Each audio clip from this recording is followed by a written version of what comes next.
Greetings, folks. I'm Dan Mack here from the Shred Shack with Teren from Exist in Ruin. Hey, thanks for having me, Dan. Yeah, Appreciate it. you're very welcome. You're very welcome.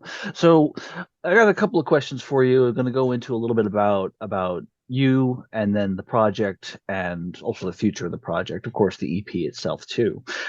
First Sure. off, um, as far as Exist in Ruin goes, is this your first musical endeavor? No, it's not. I've been playing music since I was a teenager, and in my 20s, I was in a death metal band called Ice Pick.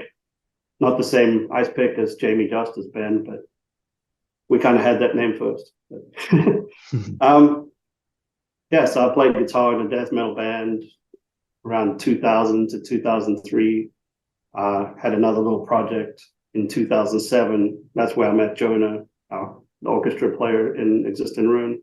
That's where I initially met him.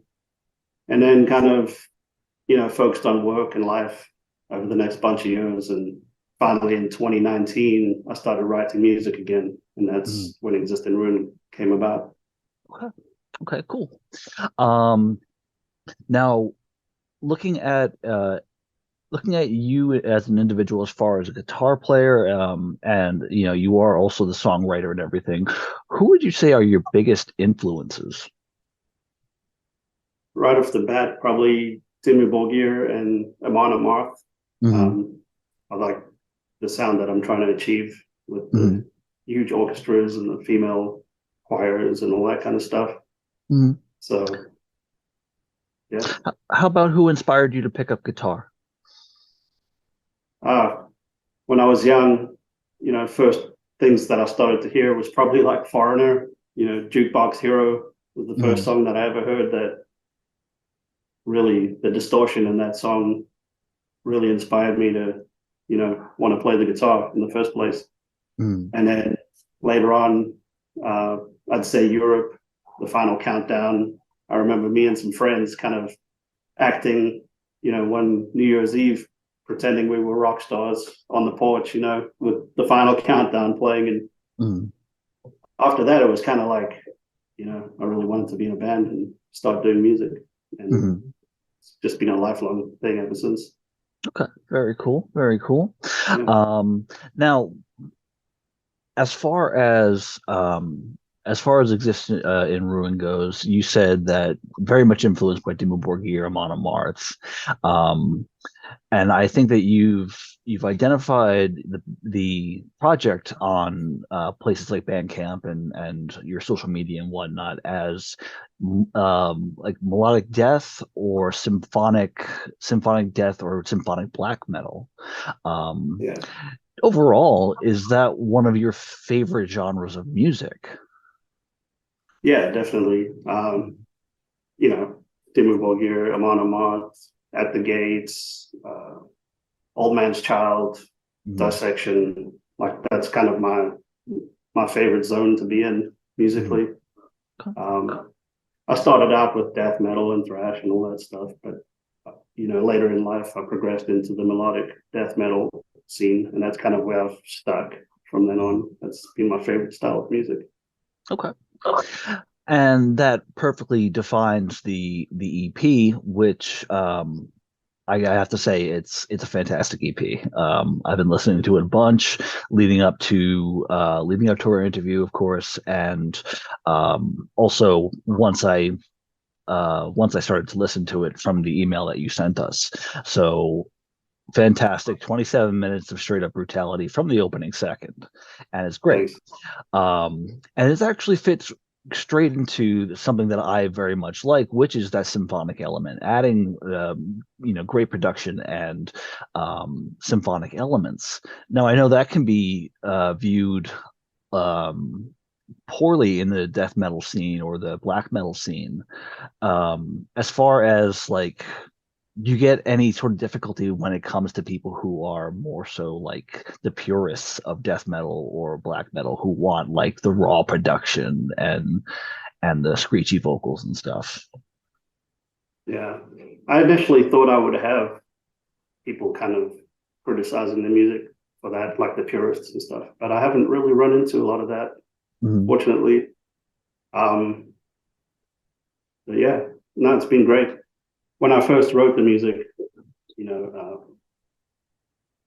or as the music started snowballing, I really wanted to throw the kitchen sink at it, Hmm. and get all the various types of, the heavy vocals, the melodic vocals, the melodic guitars, the orchestras, all of that stuff. And it just kind of grew into what it was.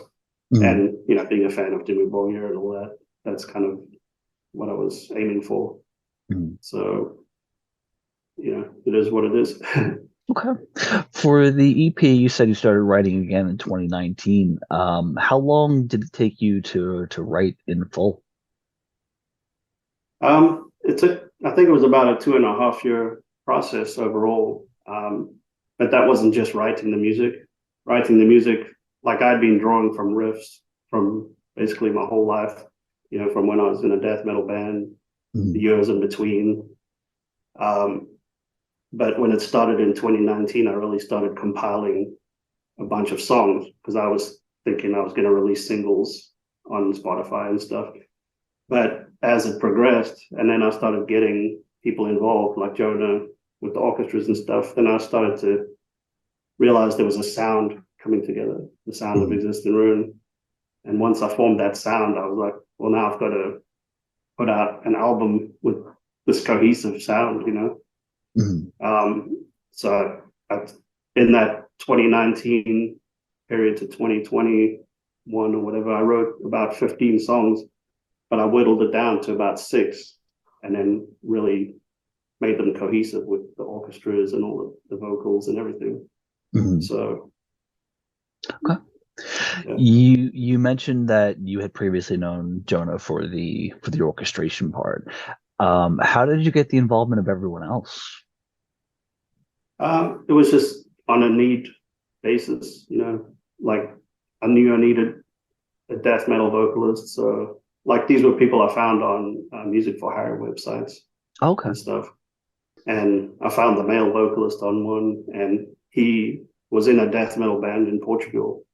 And he introduced me to his lead guitarist as well. And then I got him involved to play the guitar solos. So they were both from the same band. And then I knew I wanted to sound like Annette Kilsrud from Dimmu Borgir with the female vocal stuff. Um, so I did a bit of research. My wife actually helped me find Jessie Christ, who's the female vocalist in Exist in Ruin. And she was very well rounded. She could do the screaming, the opera, and all that stuff. So it was a perfect find. We got her involved. And then at the end of the album, I was looking for some kind of male melodic vocals as well, and ended up finding Sebastian Bracht from Germany.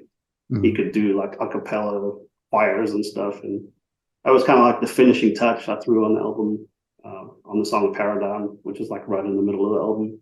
Hmm. And he did a fantastic job, and yeah, so it was a very diverse EP overall with male, female melodic vocals plus the heavy death and black metal stuff.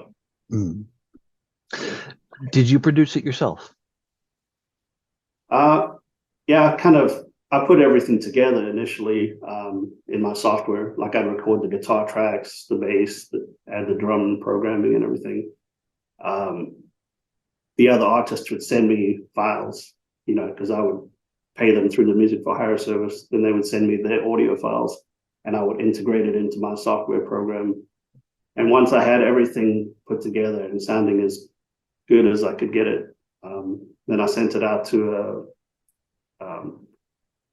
what do you call it, mixing and mastering guy in England, um, at Sphinx Studios.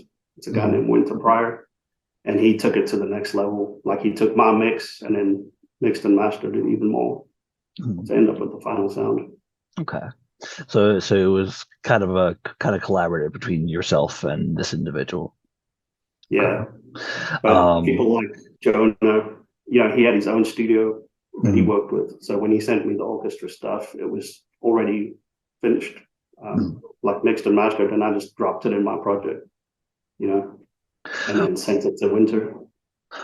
With all the different elements to it, was it really a daunting task to be able to put it all together like that?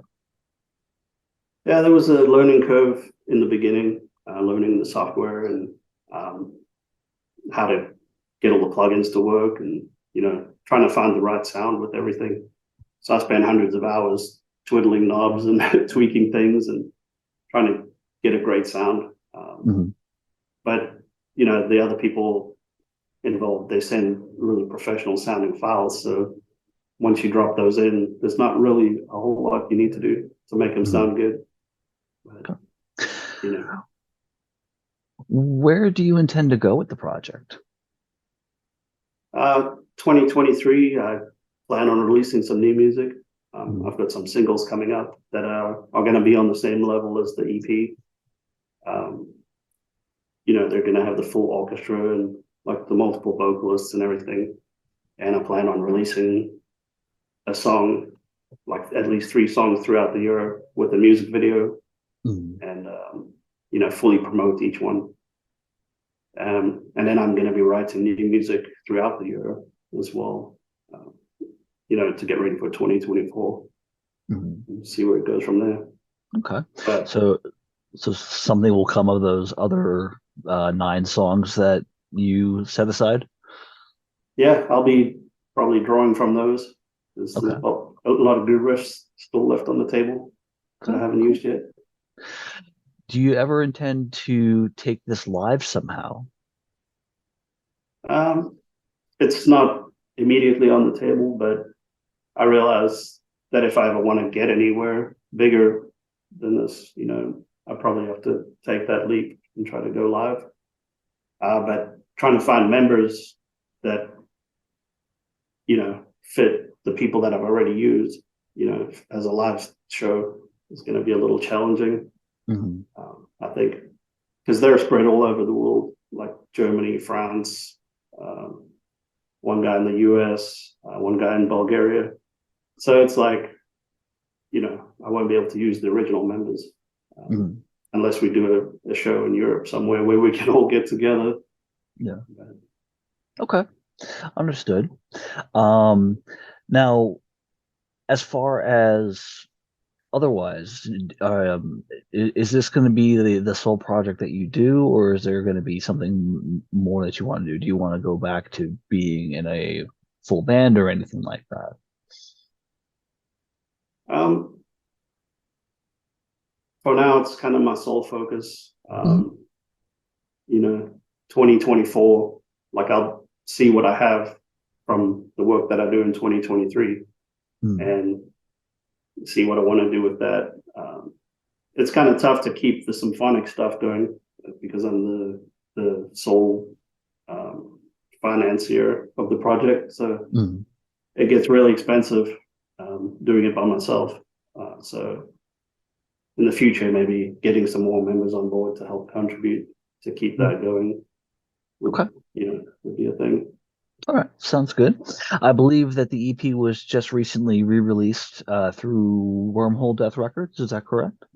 Yeah, I believe it came out December 2nd of last year, though it was already out independently earlier than that, I presume. yeah, June 10th, I believe, Okay, earlier in the year. okay. And people I know that they can go onto your Bandcamp page and buy the music digitally, or they can purchase the CD. If you're someone like me who still buys CDs like back there, Yeah. then that's your option for sure. Um, But as far as anything else for Exist and Ruin, um, do you think that this is just going to be like your baby for a while? It's just going to be like, in between doing things in general life, you're going to throw together just, more riffs, more ideas, and try to write over the next year and a half, like in addition to doing everything else. Yeah, that's kind of how that's to go. Okay. I've got another career doing and everything, so it's hard to just step out of that and focus on trying to go on a tour or something. Um, so yeah, I'm just gonna keep writing music, keep putting out singles for now. And I don't know what the sound is going to evolve into in the next year. Maybe it'll. One thought I've had is actually doing less symphonic stuff and doing a more straightforward sounding album so I can put out more music quicker. Mhm. So just the regular straightforward guitars and vocals and drums, Okay. and that'll help speed things up and maybe be easier to put a band together with a Yeah. setup like that. Okay. Sounds awesome. I Yeah, hope that whatever you decide to do, it does work out. Again, the EP, the self-titled EP, Exist in Ruin, came out on December 2nd, 2022, available through Wormhole Death Records. You can hear it on your Bandcamp page, which I believe is existinruin.bandcamp.com. yeah, And it's also available streaming. I know it's through Spotify and whatnot. And I know that you've also had some other reviews and interviews out there that are available through your Facebook page and Instagram page and whatnot. Um, great. we'll be doing one for our TikTok page in the near future, so we'll post that up when it comes up. And so, with all of that being said, the last few parts of our interviews typically we call the lightning round, and it's just where we ask a bunch of silly little questions, just for a little bit of fun. So let me just pull up those questions real quick. Um, and so you just answer them as fast as possible. Are you ready? Sure. I'm a bit nervous, but yeah. Okay. Boxers or briefs? um, Boxers, Chicken or steak? chicken, Coffee or tea? coffee, Waffles or pancakes? pancakes, Cats or dogs? dogs, Elvis Presley or the Beatles? Beatles, In Black Sabbath, do you prefer Dio or Ozzy? Aussie, Okay. In Van Halen, do you prefer David Lee Roth or Sammy Hagar? um, Sammy Hagar, Okay. Who would win in an arm wrestling match, Lemmy or God? Lemmy. Your question, Lemmy is God. Um, Yeah. sum up Metallica's last 25 years in 3 words or less.